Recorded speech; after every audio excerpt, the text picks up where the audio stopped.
President Donald Trump, the Paris Climate Accord, population control, and Pope Francis lends a hand. We will discuss the prophetic significance of these topics on today's edition of End of the Age.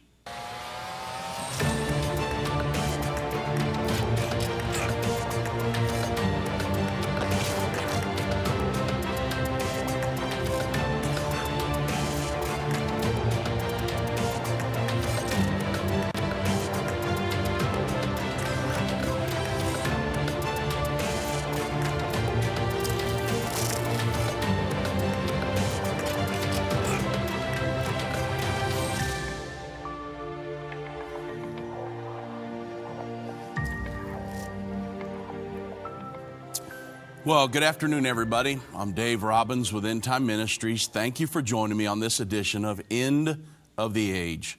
Now, man, I went over a lot in that tease right there, didn't I? And I tell you what I want to do. Let me give you some updates on what's going on right now. And then we'll get off into the prophecy, because I think I want to kind of set the stage here a little bit. And so what happened is The Hill has reported, and there's many other news stations that are reporting that Donald Trump has formally pulled us out of the landmark Paris Climate Agreement. Now, he promised to do this. He said we would do this back in 2017, but now they're going to start the official process.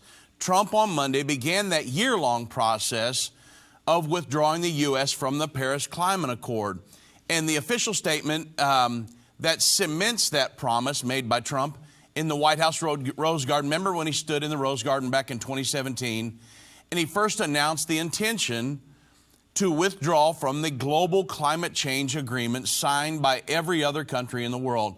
This is very, very important to us living here in the United States, and you'll see why by the end of the program today. Of course, Secretary of State Mike Pompeo, he announced the move, and he said this, and I'm going to quote. He said, President Trump made the decision to withdraw from the Paris Climate Accord because of the unfair economic burden imposed on American workers, businessmen, taxpayers by the U.S. pledges made under the agreement by the Obama administration. And of course, Trump's views on the deal, they've been made widely criticized by Democrats, environmentalists, and even some Republicans, because they bought into the world government. They're globalist, and they see that we need to be part of this Paris Climate Accord. And I'm going to explain the Paris Climate Accord in great detail before this is all over with, and you'll understand why anybody who believed in, who is a nationalist, who believes in their own country, not a world government, you can see why we would not want to be a part of the Paris Climate Accord. And they say that the U.S. is abdicating global leadership at a time when urgent action is required to stem the most dangerous impacts of climate change. Well, of course, we don't want to be part of that. Global warming, which leads to climate change, human-induced global warming, which leads to climate change, is an absolute hoax. But it's all part of the United Nations propaganda to get us to yield up our sovereignty because we get us scared enough in the name of this huge crisis. But it's all a dreamed up crisis. So Senator Tom Carper, he's from Delaware. He's the top Democrat on the Senate Environment and Public and Works Committee. He said by breaking America's commitment to the Paris Accord, that President Trump is reducing America's standing in the world. That's exactly what I want to happen, at least our standing in the world government, this new world order that's being established. We don't want to be a part of that. And the Bible says we won't be, and I'll get to the prophecy here in a moment. But the Paris Climate Agreement allowed the United States to begin the process, this agreement. It allowed the U.S. to begin the process to withdraw and finalize the U.S. exit from the agreement on November 4th, 2020, just one day after the presidential election. So the process is going to kick off just weeks ahead of the United Nations Summit in Spain, where leaders will hammer out these final details for complying with the agreement. Thankfully, we're going to pull out of that. Democrats have already asked the United States Ambassador to the United Nations, Kelly Craft, who took over for Nikki Haley, to recuse herself from the withdrawal process, given her financial and personal ties to the fossil fuel industry. Kraft's husband, Joe Kraft, is the CEO of Alliance Resource Partners, one of the largest coal companies in the U.S. And that's what they're on a war on here, is the war on coal-fired power plants and different things that they say are emitting all these emissions that are warming the planet and this, that, and the other. Again, this is all a hoax, everybody. All of this stuff is based on a hoax. And I'll get to the socialistic blueprint plan here in just a moment. Now, most of the Democrats that are running for president have stated that they would recommit the U.S. to the Paris Climate Accord on their first day in office. And the landmark 2015 agreement that was signed by former President Obama, it requires that the United States reduce emissions about 28% below the 2005 levels by 2025. What's this all about? Well, they're trying to be successful in getting meeting the goals, the Sustainable Development Goals that were set out by the United Nations, signed on to by every nation back in 2015. And it's a socialistic plan to govern every person, you and me, United States citizens, under this world governing body, under the United Nations. And so the United Nations, obviously the seat of world government in the earth today. So when we get back, we'll talk about some drastic Bible things. prophecy fulfilled like never before. From the halls of the United Nations to the Temple Mount in Jerusalem, End Time Ministries continues to reveal the Bible prophecy in the news headlines around the world every day. Whether it's through our broadcast or online at our Jerusalem Prophecy College, your gifts enable us to put vital materials in the hands of those who need it most. Because of you, we continue to replace fear with faith in the hearts of Christians around the world. We will continue to see prophecy come to pass at an even swifter pace. We need your support. Your donation of any amount enables us to continue to broadcast and be a voice in the ever-growing censored media. To become a partner or give a one-time gift, visit endtime.com or call 1-800-END-TIME right now. That's 800-363-8463. Go online now. Visit endtime.com. Does the book of Revelation frighten you? Do its symbols confuse you? For centuries, the book of Revelation has been misunderstood and misinterpreted. In Revelation, the unveiling of Jesus Christ, Volume 1, Irvin Baxter unlocks the mystery of the book of Revelation with in-depth analysis and commentary like you've never heard before. This 10-part definitive DVD series and 268-page comprehensive commentary book covers the first 12 chapters of the book of Revelation, featuring on-location photography, classic artwork, and symbolic illustrations. You'll walk away with complete understanding and peace about the events happening during the final years on Earth. These comprehensive study tools, available for $299, will deepen your biblical understanding as you dig into the original intent of the book, answering the mysterious prophecies and symbols of the book of Revelation. Don't miss this special offer. Call now, 1-800-END-TIME, or go to endtime.com to order. Call or go online now to get this comprehensive Bible study.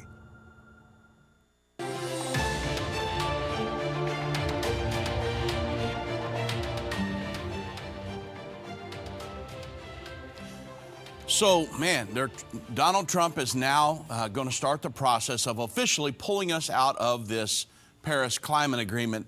But you know this, the anthropogenic or human-induced global warming, which leads to climate change, there are people that are, even though it's based on a complete hoax, and I can't say that enough because they're trying to cram it down our throats in the news media that, oh, the world's going to be destroyed and this, that, and the other. And it's not, we can't sustain the population of the earth.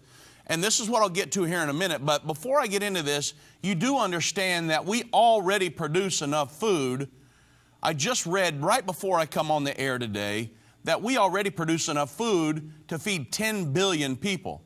We've only got about 7.5, 7.6 maybe billion people on the planet. We already produce way more than enough food to feed everybody on the planet, but yet they're trying to scare us to death. Listen at what's happening. Many of you who read the Drudge Report, the Drudge headline states that scientists are now calling for population control. And I'll tie this all into prophecy here in just a moment. But scientists are now calling for population control because of the climate scare. I mean, Bloomberg said that the earth needs fewer people to beat the climate crisis. This is what scientists are saying. Well, maybe bought and paid for scientists. I mean, listen at this. The article says 40 years ago, scientists from 50 nations converged on Geneva, Switzerland, to discuss what was then called the CO2 climate problem. And this is what the United Nations has been using for decades now to scare the people of the world into yielding up their sovereignty in the name of security and safety. But it's all a global governing ruse, everybody. At the time, with reliance on fossil fuels having helped trigger the '79 oil crisis, they predicted that global warming would eventually become a major environmental challenge.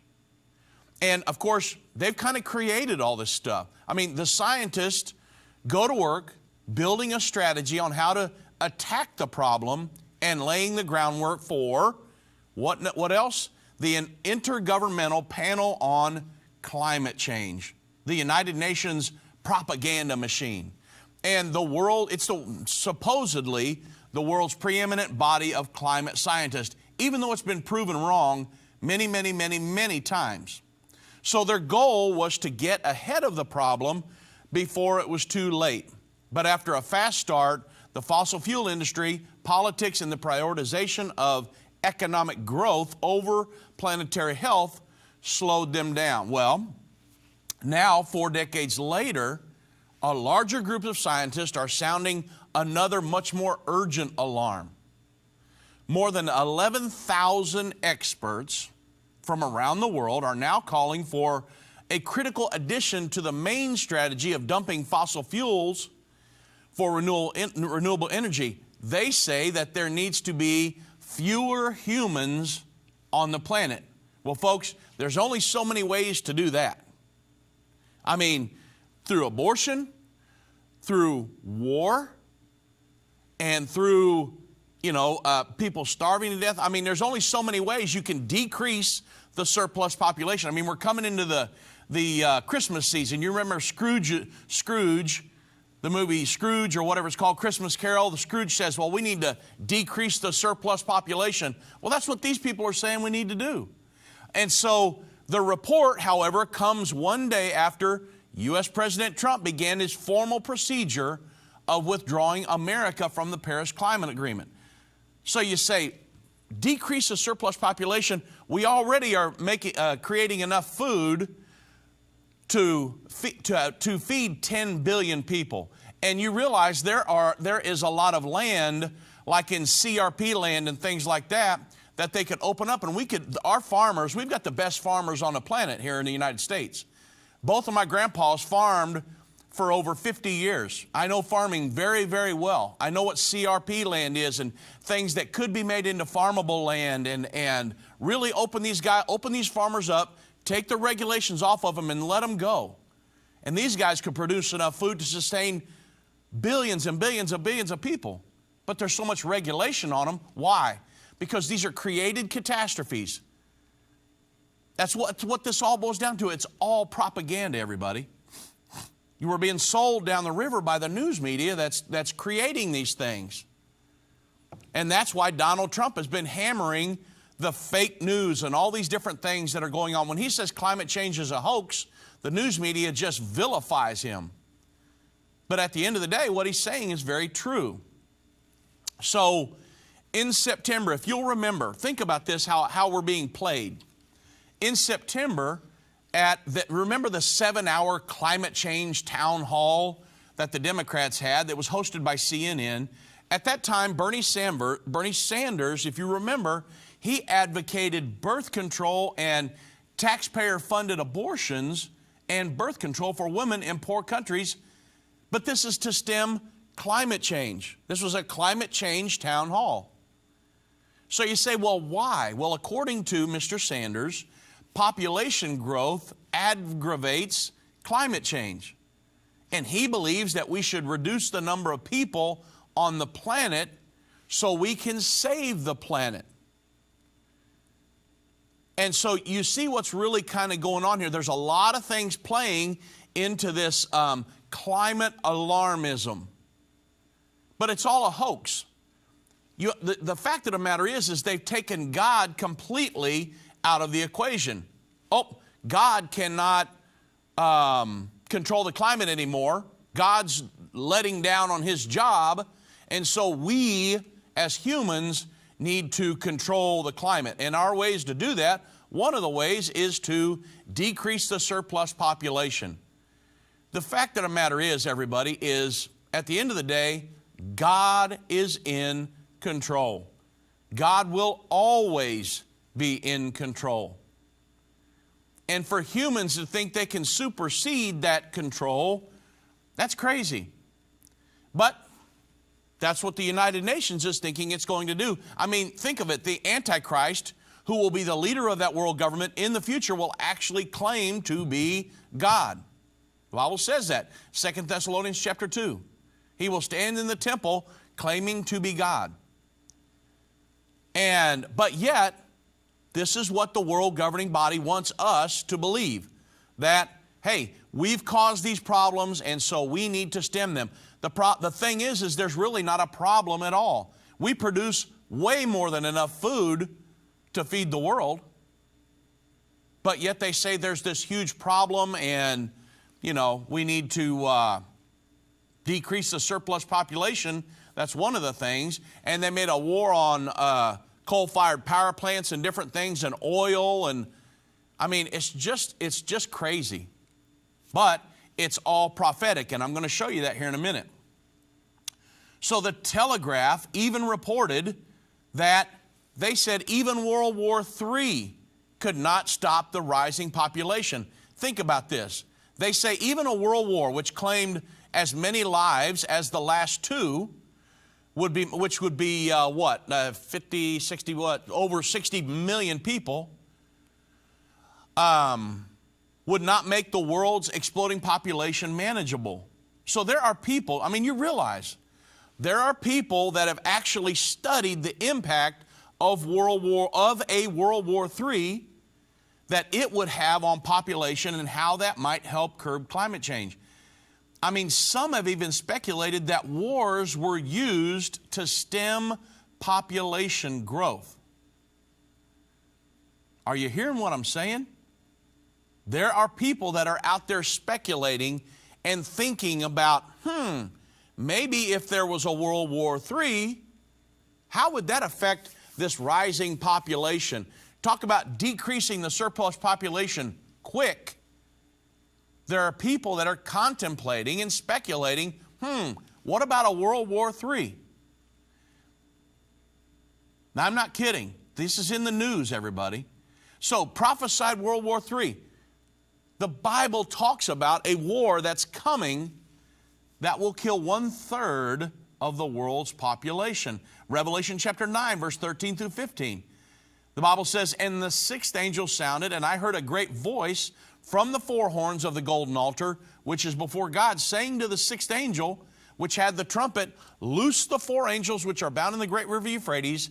And the four angels were loosed, which were prepared for an hour, a day, a month, and a year. Here it is, for to slay the third part of men. Now, we looked at all the translations of the Bible. I would have loved to have found that this said, hey, a third part of the men involved in the war, or something like that. It would have been better than 1/3 of the world's population. But if you look at many, let's say the top 20 translations of the Bible, some of them said 1/3 of the part of mankind, 1/3 of the population of the earth.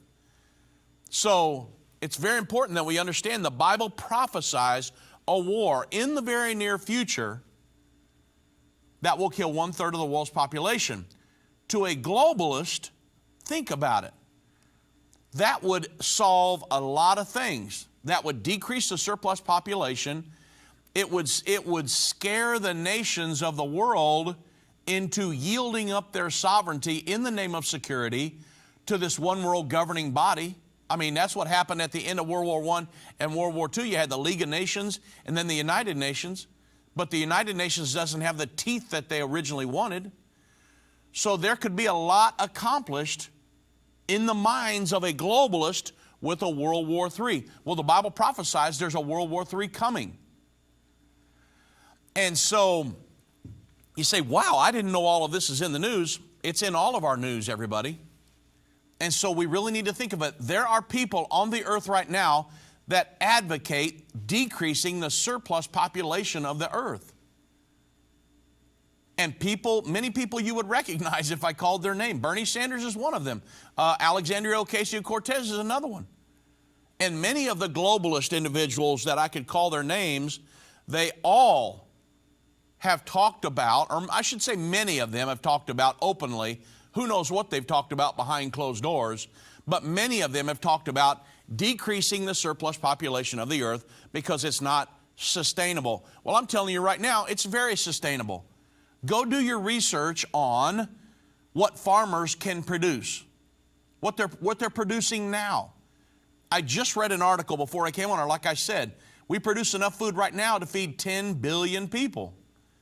It's very sustainable.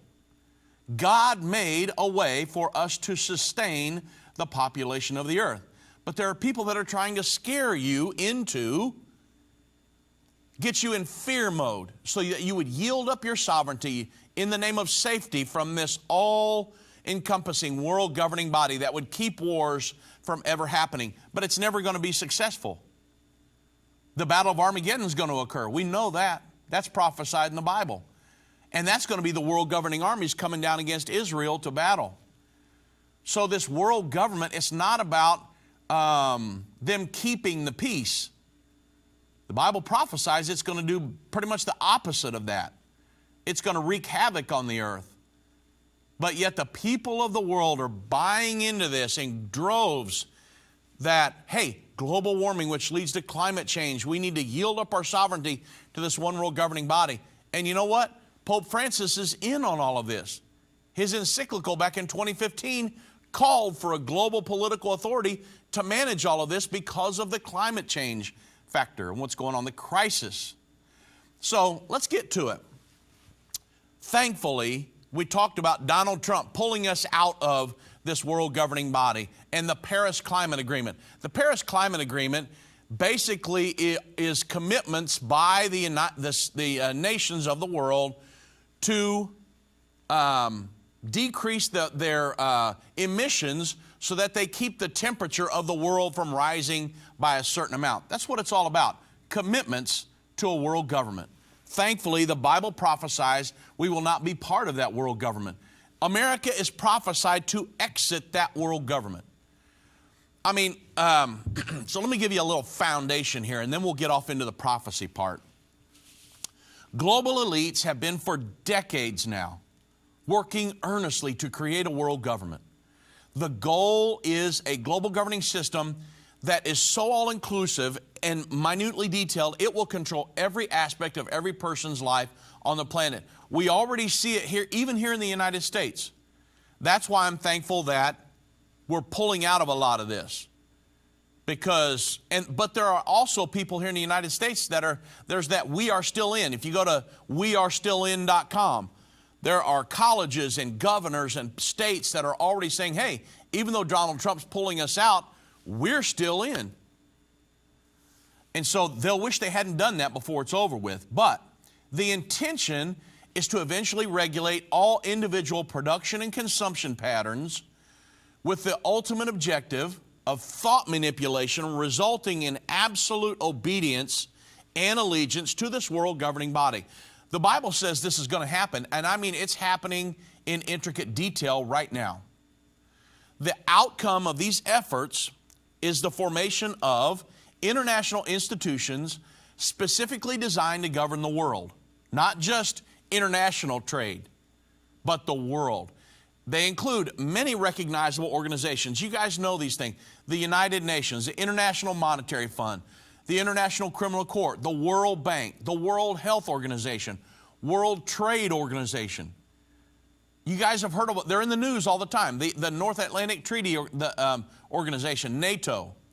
Those are just to name a few. Those institutions were designed solely to govern the planet. It's world government. And the United Nations is the seat of this world government. Back in 2012, Fen Hampson, Paul Heimbecker, and Gordon Smith of the Ontario-based Center for International Government Innovation, they gave their thoughts about the role of the United Nations and the future of global governance in a feature of the Council on Foreign Relations in the United States, the Council of Councils initiative. And they said this, and I'm going to quote from what they said. They said, as we adapt to emerging global threats, let's not lose sight of what we have achieved. The UN has largely fulfilled the chartered goals established back in San Francisco, 70 plus years ago now, and in doing so has spawned an extensive body of international laws, treaties, norms, practices, and institutions that govern most facets of interstate relations. With these applications, the UN Charter has become the world's central operating system, the motherboard of global governance. And that makes it possible for ideas such as the Millennium Development Goals, which are now the Sustainable Development Goals, to become policy drivers for other organizations such as NATO, the G8, the G20, and civil society to function more effectively. So the plan is simple, everybody, to govern the world and its citizens, and it's progressing very, very rapidly. Now, I know we're coming back. I'm going to talk about the New World Order, then we'll get into prophecy and what's going on with Donald Trump and the Pope and all kinds of stuff. But when we get back from the break, I'll dive off right into it. I'll give you a little bit of history, and then we'll get off into the announcement today, or actually I guess it was yesterday, by Mike Pompeo, and what happened with Pope Francis back in 2015. Very important. Move Mountains with Irvin Baxter. This book by Irvin's grandson provides 30 days of devotion that will enhance your relationship with God and others. Authentic illustrations from early morning devotions at Endtime will help you find your purpose and eliminate fears. Commit to taking this 30-day journey and experience real life change. Get your book for only $14.99. Call 1-800-363-8463 or go to endtime.com/move. If ever people needed to hear the unvarnished truth, it is now. There are some subjects that are not politically correct to talk about, but they're urgent. That's why I'm grateful for Endtime magazine. If you're not a subscriber, you're missing information that will impact your life. Endtime has a bi-monthly magazine that explains how current events are fulfilling Bible prophecy. You can get a 2-year subscription for only $29. You can also get a bulk subscription and pass them out to your church. We have gotten reports that Endtime magazine has caused spiritual awakenings in churches when they see the prophecies being fulfilled right now. You can start your own ministry and leave them in doctor's offices, libraries, laundromats. You never know if you might be responsible for saving someone who is searching for the unvarnished truth. That's what the magazine has done in many lives. Call 1-800-ENDTIME. That's 1-800-363-8463 and get your subscription today. If your station only carries the first 30 minutes of End of the Age, go to endtime.com and click the watch button to continue today's broadcast. You can also finish up later by clicking the archive button.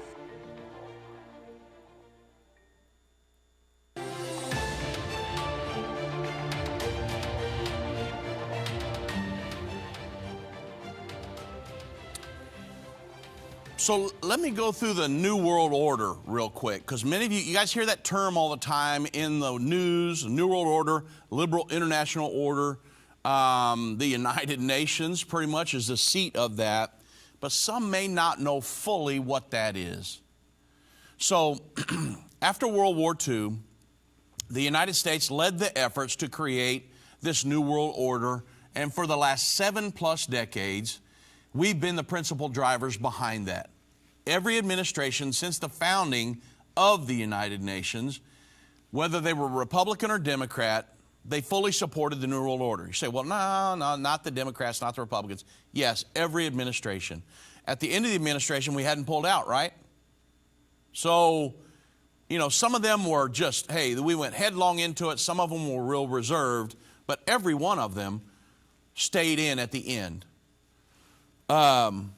So the ones that wielded vast power, of the vast international power, along with the other four victor nations of World War II that were China, France, Russia, and the United Kingdom, the United States. They're the 5 permanent members of the UN Security Council, and they have veto power over any Security Council resolution. The United States obviously is intricately involved in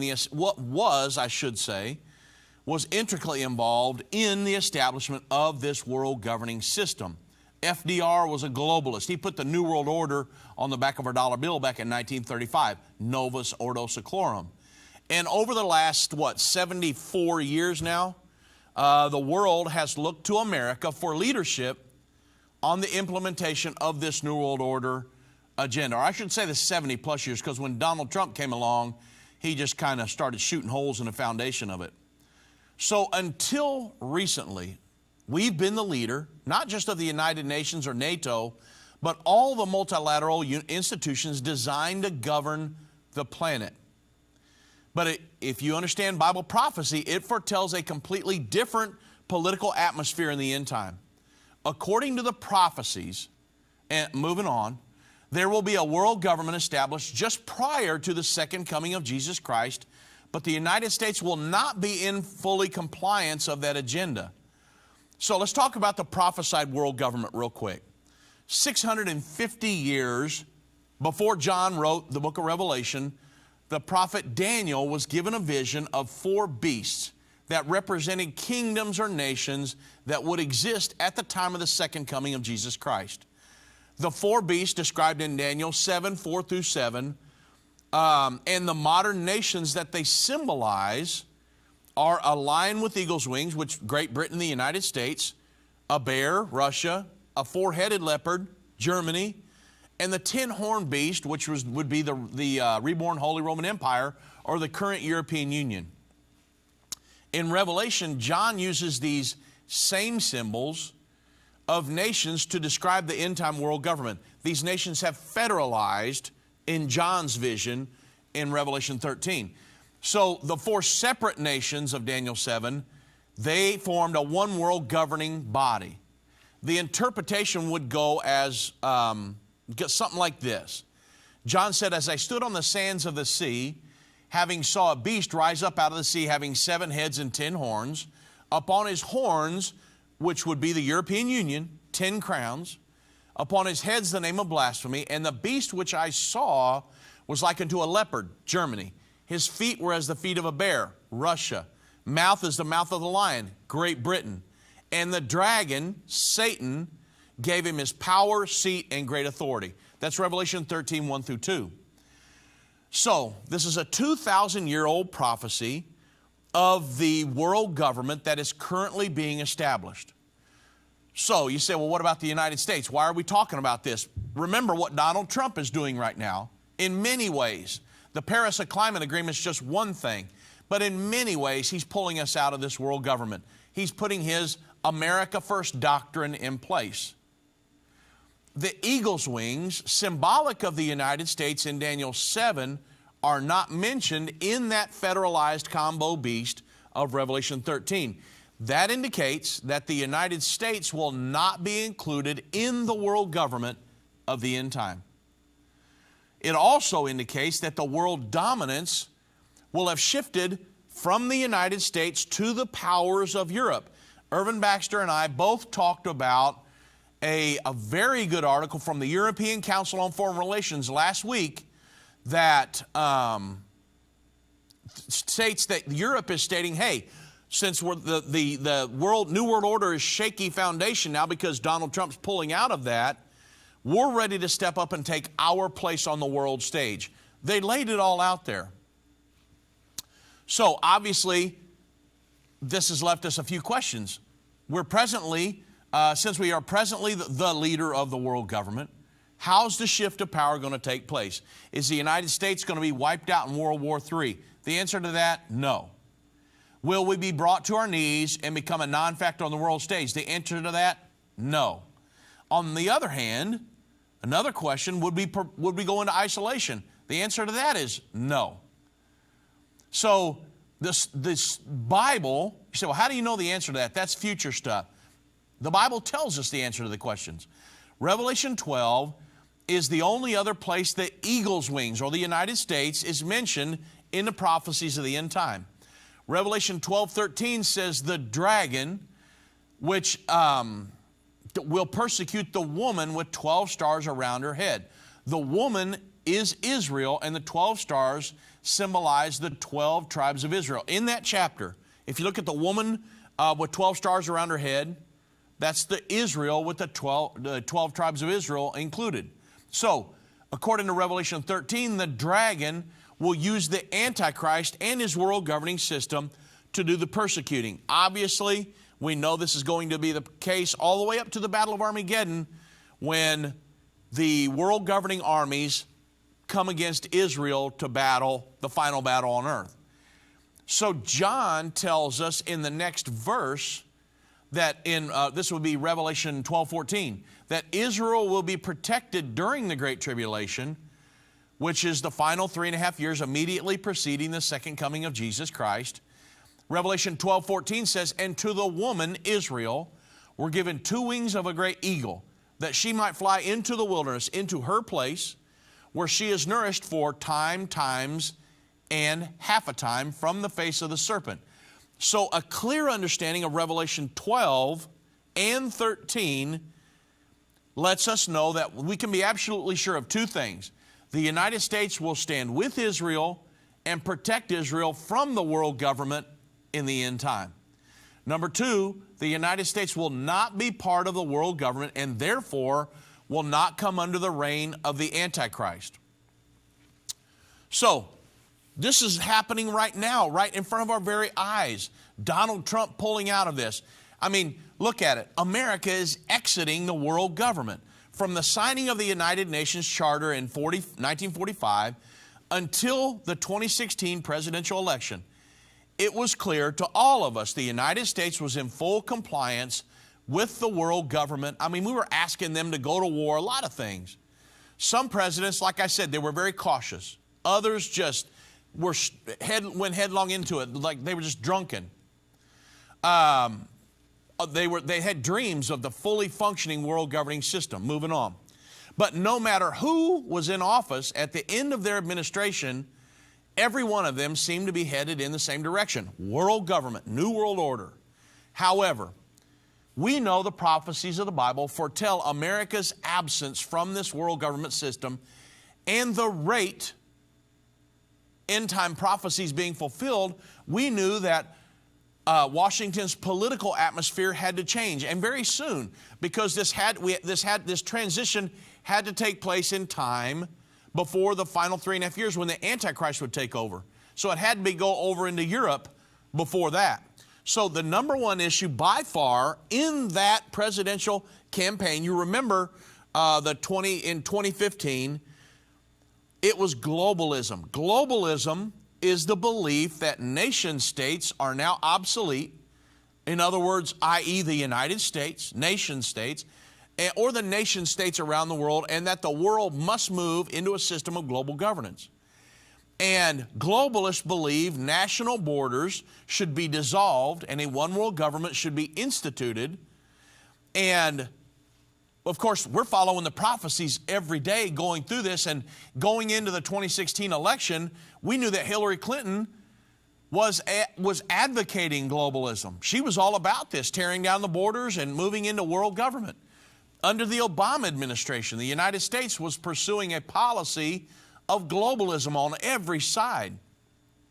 I mean, former President Obama, he was a big proponent of the emerging system of world government. He threw America's borders wide open. Remember what happened during, 10 or 12 million refugees came in, and illegal individuals come in, and he refused to enforce our immigration laws. Secretary of State at that time, Hillary Clinton, she promised to continue the globalist policies of Barack Obama. But on the other hand, when presidential candidate at that time, Donald Trump, he strongly opposed globalization and open borders. He said it in many speeches. He wanted to control our borders and restore American sovereignty. Remember, he kept saying, we're going to build a wall and Mexico's going to pay for it. So he wanted to control our borders. Well, we're sitting back here looking at this whole thing from a prophecy standpoint. And we knew America was going to have we were going to have to pull away from the ongoing process of globalization and the further enslavement of the world government. So we wondered, could it be President Donald Trump? I mean, he's talking about it.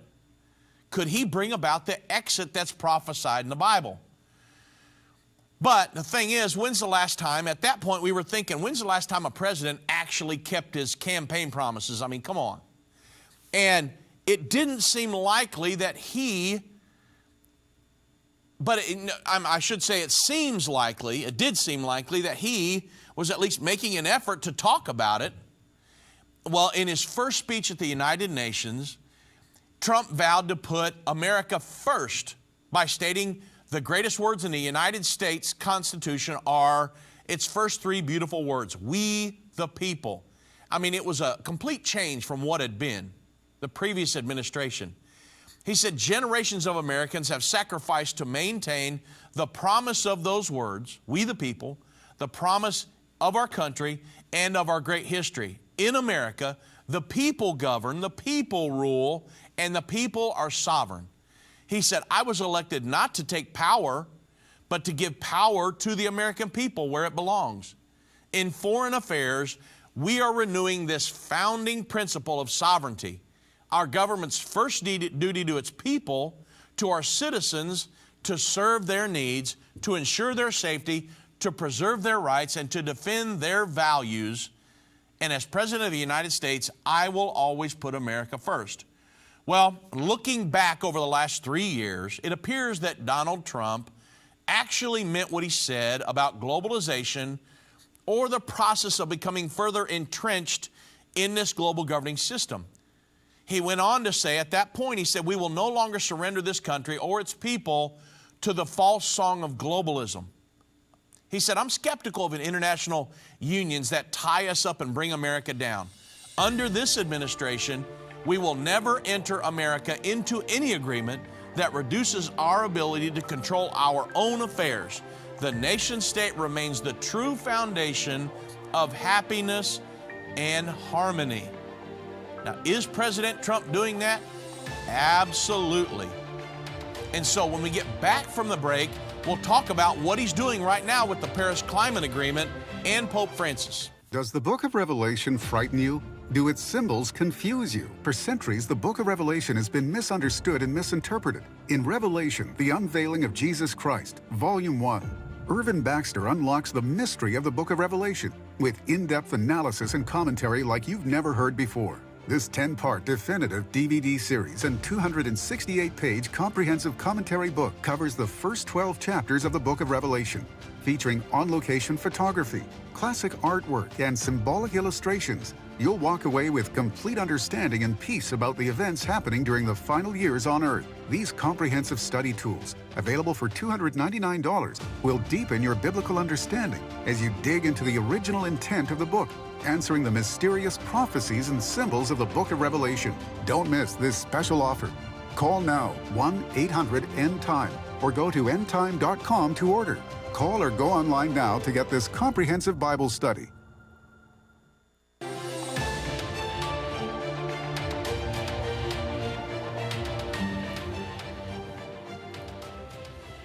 Okay, welcome back, everybody. Now, you say, well, so man, this is pretty eye-opening when we talk about what Donald Trump is doing in America today. And so to help my guys out in the room in there, I want them to jump down a little bit to a section I want to cover. It's about, it says, let me remind you how important the socialistic Sustainable Development Goals. It's way down at the bottom. So if these guys can help me out, that's what I'm trying to get to. But the fact of the matter is, what's Donald Trump, because I got a section I want to make sure you guys get. There we go. I want to make sure you guys get before this is over with. Donald Trump today, or yesterday, Mike Pompeo, we started the actual process of pulling out of the Paris Climate Agreement. The Paris Climate Agreement, there you go, perfect.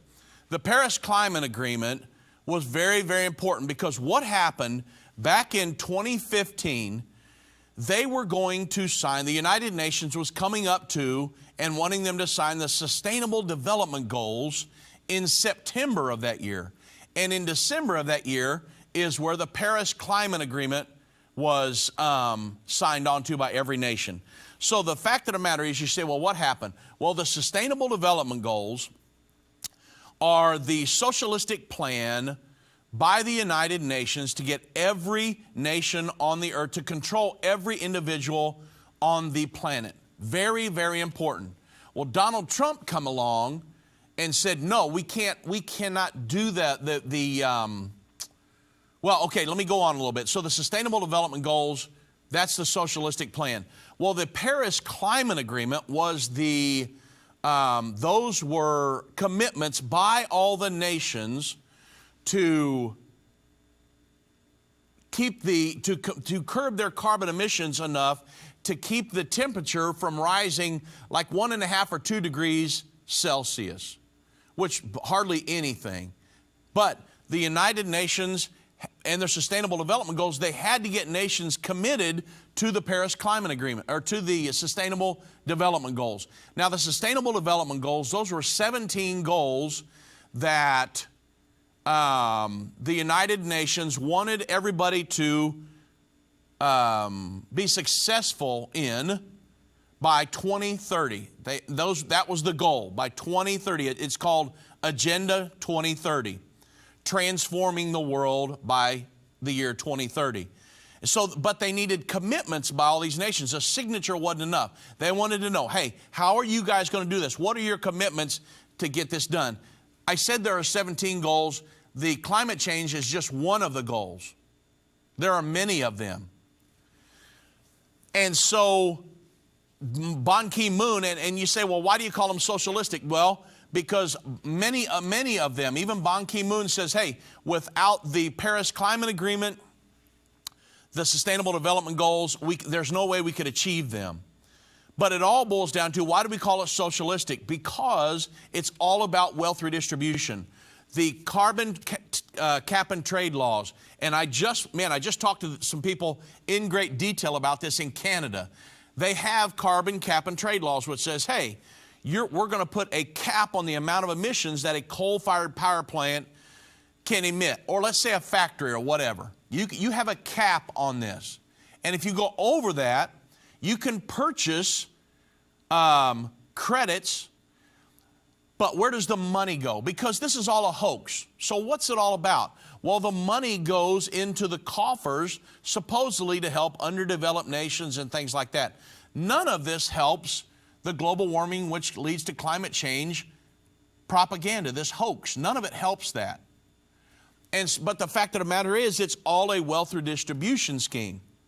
Now, you say, well, how important are the Sustainable Development Goals, the Paris Climate Agreement? Well, let me remind you just how important the socialistic Sustainable Development Goals and the Paris Climate Agreement, they are to the international community. When Donald Trump came along and said, hey, we're going to pull out of the Paris Climate Agreement, the international community started howling, because they know that, hey, we've got a 2030 agenda here. We've got to achieve these goals. There's no way they could do that without that.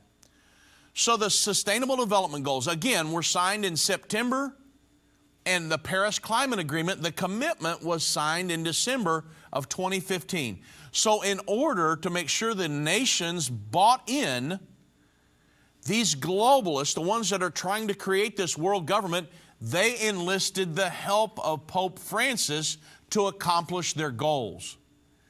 And you know, it was no coincidence, I know that I can prove, you can go look it up on the internet, for decades, all of the popes, all the way back till the early 60s, have called for a world government, a global political authority to manage these so-called crises around the world. So in June of 2015, Pope Francis published an encyclical. That's why I want to tell you the Sustainable Development Goals were signed in September of that year. The Paris Climate Agreement was in December. Well, in June of that year, 2015, Pope Francis published his encyclical devoted, it was Laudato Si, I think, devoted to climate change and its proposed solution. Guess what? A world government. Imagine that. The encyclical stated this. It said, given this situation, because in the beginning of the encyclical and all through, he gives this these scare tactics of, hey, if we don't, we're harming the Mother Earth and all this other stuff, and if we don't stop this huge climate catastrophe that humans have caused, the planet's going to burn up and all kinds of different things are going to happen. It's going to be, we're going to cease to exist. So he says at the end, he says, this is Pope Francis in the encyclical, given this situation, this crisis, it is essential to devise stronger and more efficiently organized international institutions with functionaries who are appointed fairly by agreement among national governments and empowered to impose those sanctions. In other words, if you don't play ball, we're going to sanction you.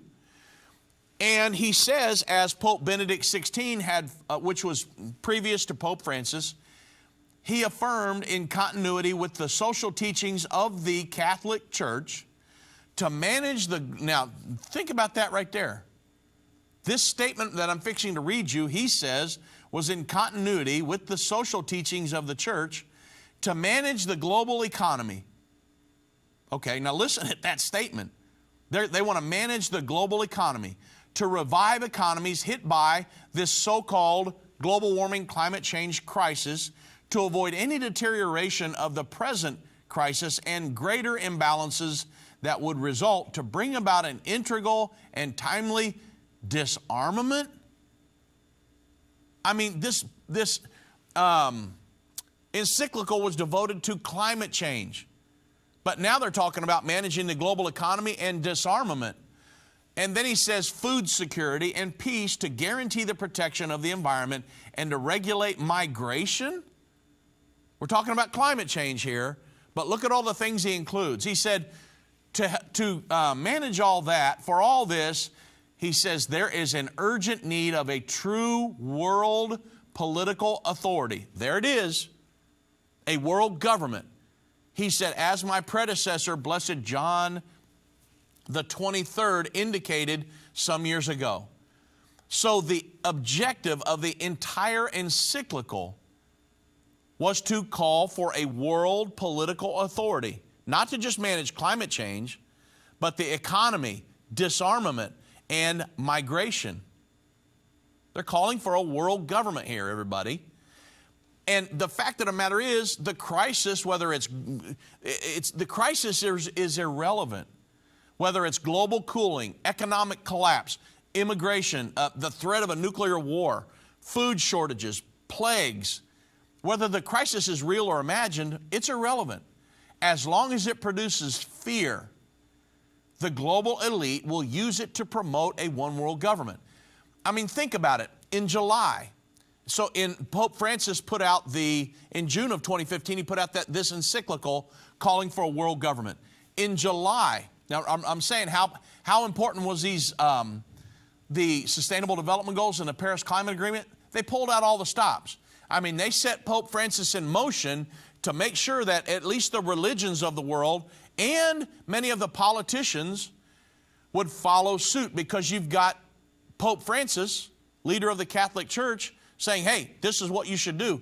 The encyclical went out to every person on the planet, not just archbishops and cardinals. So in July of 2015, at the Vatican, Pope Francis hosted 60 mayors from around the world to keep pressure on world leaders ahead of the UN climate negotiations in Paris later that year of 2015, he signed the document, Modern Slavery and Climate Change. And the document stated that human-induced climate change is a scientific reality. That's absolutely not true. And its effective control is a moral imperative for humanity. Then in September of 2015, Pope Francis, just before they got the Sustainable Development Goals instituted, Pope Francis spoke at the United Nations General Assembly, and according to the International Institute for Sustainable Development, in February in 2015, the UN General Assembly President Sam Kutesa proposed adjusting the beginning of the summit to 11 a.m. on the 25th of September to allow for an address by Pope Francis at 9 a.m. before the thing started. And that's the same meeting where the United Nations adopted the new set of Sustainable Development Goals. So, do you understand what I'm saying here, folks? These were so important that they got Pope Francis to do several huge things that year to make sure he was even the first speaker that year. Normally at the UN General Assembly, the host nation, the President of the United States. So we're talking about they got Pope Francis on board. These were very, very important to globalists. Actually, I should restate that. Pope Francis was at that meeting, was the first speaker. I don't want to get those two twisted. So you understand what I'm saying here. This new world order that they're trying to create, that is world government. And the Sustainable Development Goals, the Paris Climate Agreement, those were all efforts to govern every person on the planet and commitments to those Sustainable Development Goals. Well, Donald Trump came along and said, no, we're going to pull out of that. And so yesterday, Mike Pompeo made the announcement that, hey, we're officially starting our disengagement from that accord. And it's like, I think it's a year-long process because they don't want you to get out. They made it, it's kind of almost like Brexit or something. I mean, they absolutely don't want to let you go. Well, we're pulling out whether they want us to or not, it looks like. And so it's all prophetic. The United States prophesied in the Bible not to be part of the world governing body, will stand with Israel all the way to the end. And it's all, we're watching the fulfillment of Bible prophecy every day. And this is just one of them. All of these prophecies are converging at the same time, letting us know we truly are in the end time. That's the whole reason for this ministry, is because we use the current prophecies or the current events to show how prophecies 2,000 to 2,500 years ago are coming to pass right now. We're living through Bible prophecies, everybody. We're living through the fulfillment of those prophecies. So make sure you're educated and know what's coming down the pike, because you want to be prepared mentally and physically, and most importantly, spiritually, for the times just ahead. The new world order being created in the world today is world government. The world government prophesied by John 2,000 years ago in Revelation chapter 13, verse 1 and 2.